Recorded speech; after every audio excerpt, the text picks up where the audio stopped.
Okay. Well, it's been quite some time, hasn't it? As you can tell, we got the new setup going on. I actually, redid my room entirely on my own a couple weeks ago. Not that you know that, because it's been more than a couple weeks since I've even recorded a video. But here we are. Anyway, and this time, I am coming to this video after reading Babel by R.F. Kuang. Hold on, let me actually grab the book real quick. Yeah, so I'm sitting on a little office chair right now, but I read this bad boy. This thing was a feat to overcome, you could say, because it was so good. A little long, but it was so good to the point I'm like, am I qualified to be reading this? I love R.F. Kuang. I love her. One of my favorite authors, which is surprising because I have not read many of her books because this is the first one I've completed, and then I read 75% of the Poppy War, and I realized she doesn't play around when she's writing, so I took a little break from that.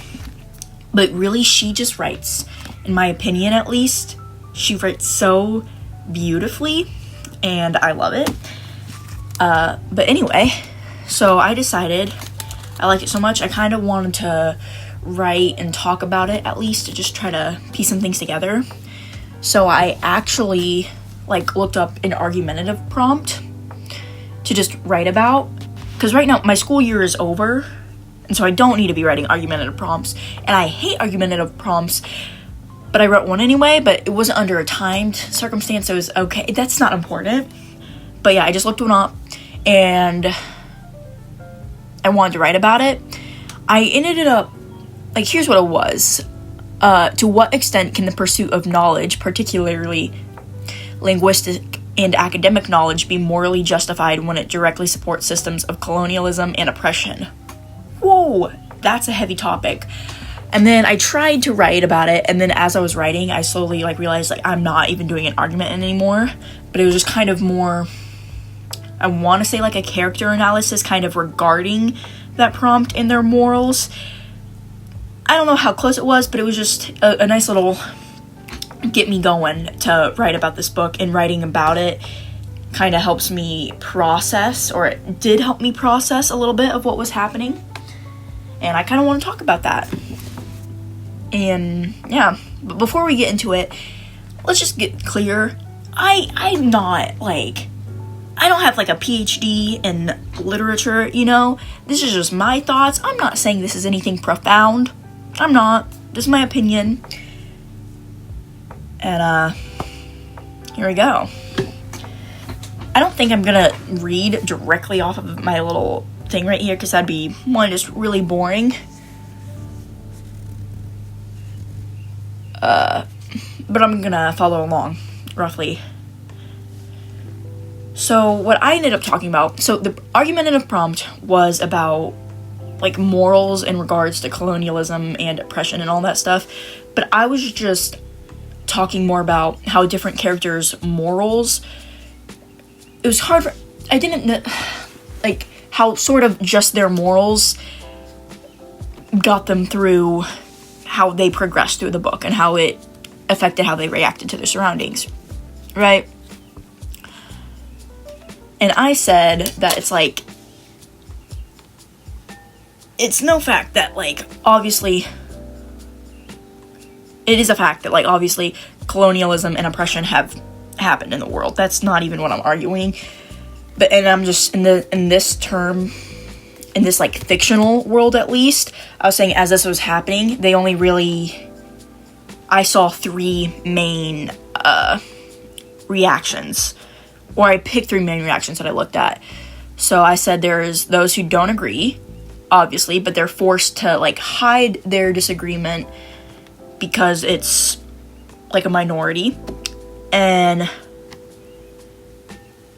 there's those who conformed to the world and abandoned their morals, or just ended up working with the, like, how the system was set up anyway. And then there was also people who had just been raised in that sort of world, so where their morals were already skewed to align with the oppression and stuff. And so that made me talk about 3 different characters that we see throughout the book. Professor Lovell.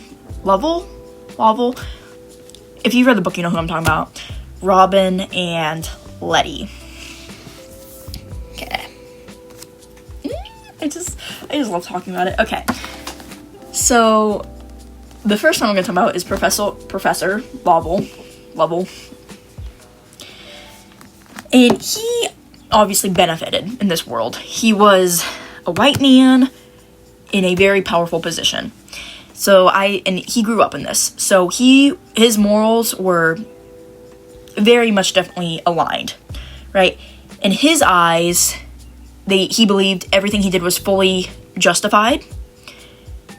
And he thought he was doing it for the greater good and it was just going to happen. And when Robin confronted him, there's like 2 big, confrontations. So there's the one after Robin, like, confesses to working for Hermes. And then there's the second one, which, hey, spoilers, obviously. But the second one in, like, the little sit on the boat where Robin kills Babel, right? But whenever he's talking to Robin about these things very straight up, he's like, he cannot just fathom why Robin would disagree with the world that he has. Because he's like, he does raise so this is, I'm going to actually quote him here. Sorry. Let me see if I can find it. Because I have it written down here. But, I feel a little more, like, official if I read it from the book. I don't know. Okay, here you go. On page 318, Lovell says, "You resent me then," asked Professor Lovell, "for giving you a life, for giving you opportunities you couldn't have dreamed of." He sneered. "Yes, Robin, I took you from your home, from the squalor and disease and hunger. And what do you want, an apology?" And so, obviously, because we are seeing this, those are Lovell's words, he's gonna see, and he sees what he does as good. When he puts it like that, you're almost like, yeah. Because he doesn't see anything wrong with what he does. He's like, I gave you a life, I took you out of what very much would have been a death sentencing. So he just does not understand in any way how what he's doing is wrong. If anything, he thinks he did Robin a favor. And he calls Robin just selfish and ungrateful. And it's, like I said, it's because he grew up in this world where he always had this power. And it's just, and hearing him say it, obviously, as a reader, we hear everything from Robin's perspective, so we know why he doesn't agree. But if you take it out of context and you think about how Lovell only sees it without any negatives, it's so weird because he almost makes a good point, but it's just out of context, and context matters. Yeah, I don't know if that's making sense. Like, in my mind, it's making sense, but me voicing it, I'm trying not to just say, like, yeah, Lovell was completely right, completely justified in everything he did, because, I mean, I don't agree, but I'm trying to, like, I don't know, have some nuance here, just from his perspective. I don't know. A girl is trying, okay? So, but yeah, as I was saying, he has very different values from Robin, and he only sees it through his eyes, so he only sees what he did as good for the greater good of the world, completely justified, nothing wrong, this is the way it's always been.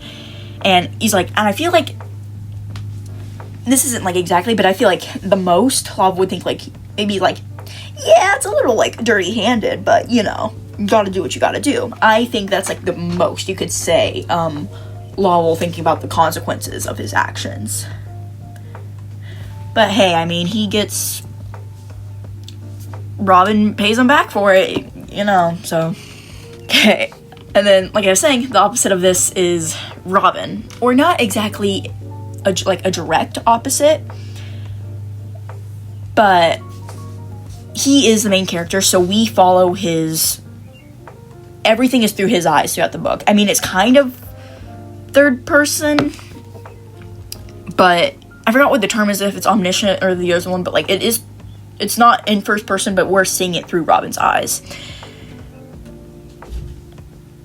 And he goes through a major change from the beginning to the book to the end of the book.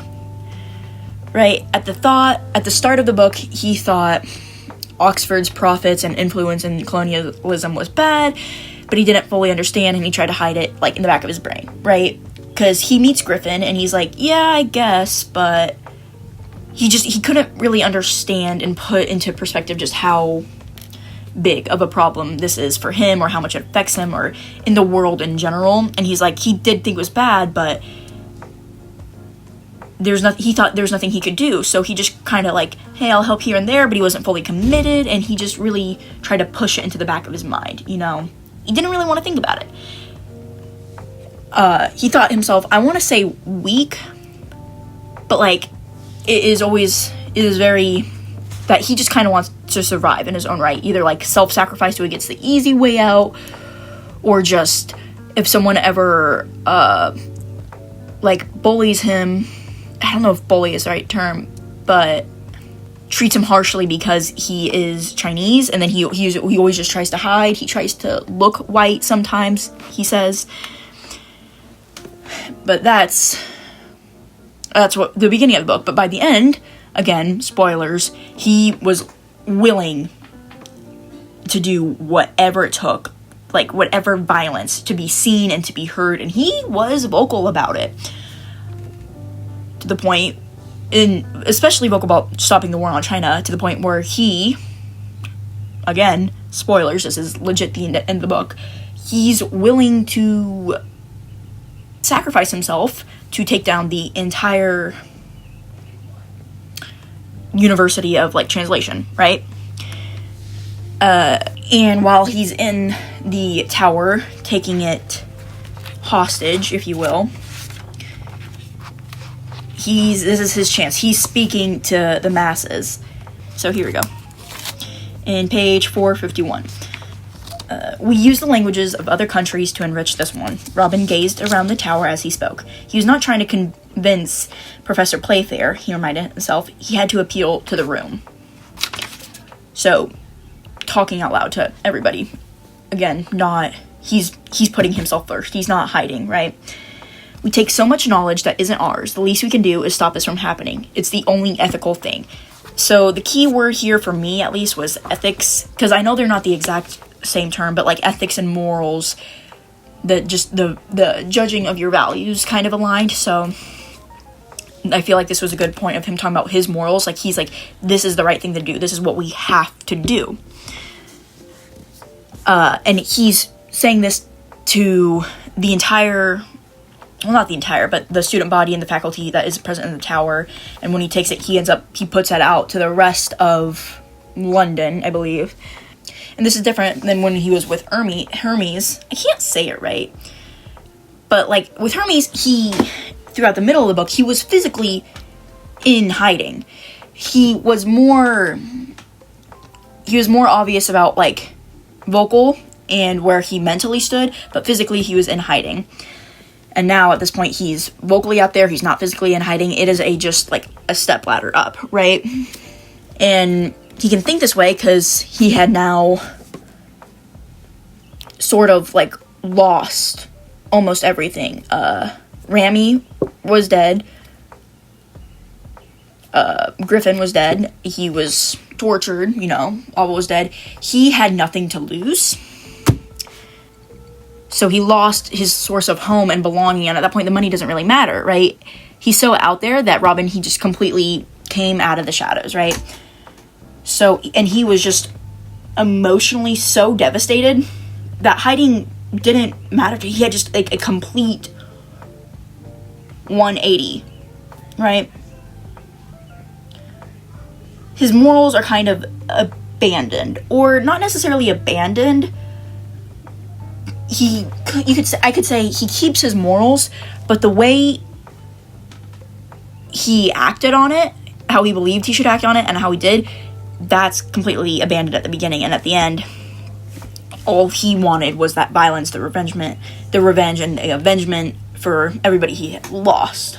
And then the last character I talked about was Letty. I'm realizing how long this is. I am sorry. Because I'm really trying to just... Oh, it's just such a good book, and I wish I could just talk about it better, you know? And Letty, I said, she kind of conformed her morals to survive. Now, she did grow up in this society, so her morals were slightly aligned, but also as a woman, she still wanted and craved change, but she still had to match them with what society expected of her because she wanted to survive, right? She had a lot of wants. She wanted to be with her friends. She wanted everything to work out. But her circumstances under which she grew up, like English admiral, she only ever knew, like, Britain was powerful, and you can't overcome it, right? You just have to ride out the storm along with it. So even though she wanted to be with her friends and all of this, in the end, she knew her survival had always come first because that's what she grew up with, right? She wasn't really respected as a woman who wanted to go into academia, right? So when her friends are wanting to have this big revolt, you know, she just honestly, she said, well, she didn't understand, right? She could see absolutely. Here, I'm gonna, again, quote, 439.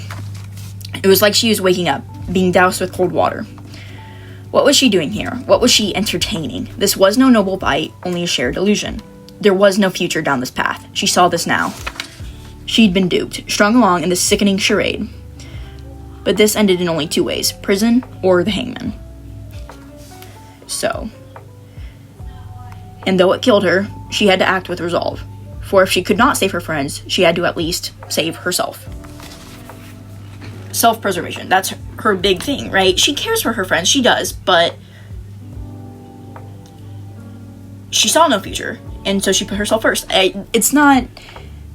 She lays it out word for word in front of you, right? And she was able to do this because as she grew up, wanting to go into academia, but again, she was a woman, she knew that academia respected steel, could tolerate cruelty, but could never accept weakness, right? And that is a direct quote. So she hardened all that weakness out of her, and in the end, she was able to betray her friends because of how she grew up, right?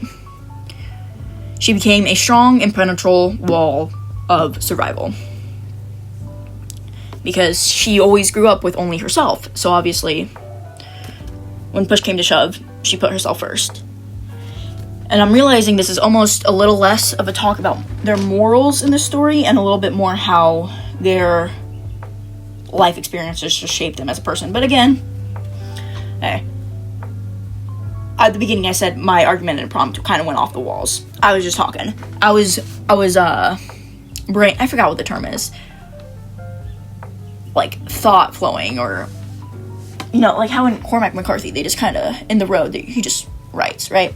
That's what I was doing. I was just writing out all my thoughts. And, now, all these characters that I talk about, they do die. A lot of characters die in this book, and that emotionally wrecked me, let me tell you. Letty, I will amend, didn't physically die, but in my eyes, I kind of thought it was more like her old self dying or emotionally dying, because she closes herself off and kills her friends and kind of accidentally, maybe not so accidentally, like, shot the person she loved.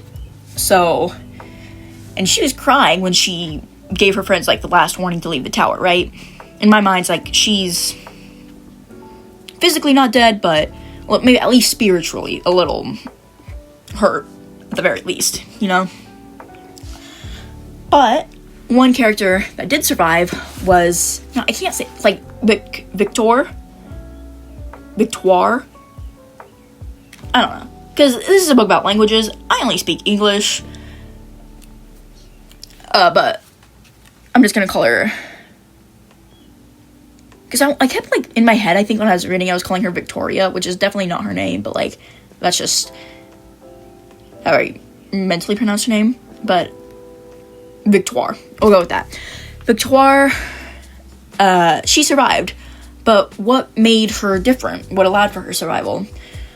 I thought her morals kind of aligned with Robin, at least in the respect of stopping Britain's expansion and the war on China, right? Was it her patience? Like, she was saying, we have to wait, give them time, or her ability to choose herself in the end? But then again, Letty also chose herself. So why did it not work for Letty too?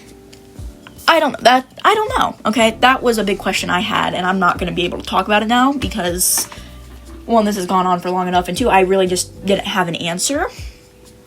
So let me know if you guys have any responses or thoughts regarding her ending, or just anything in general regarding this book.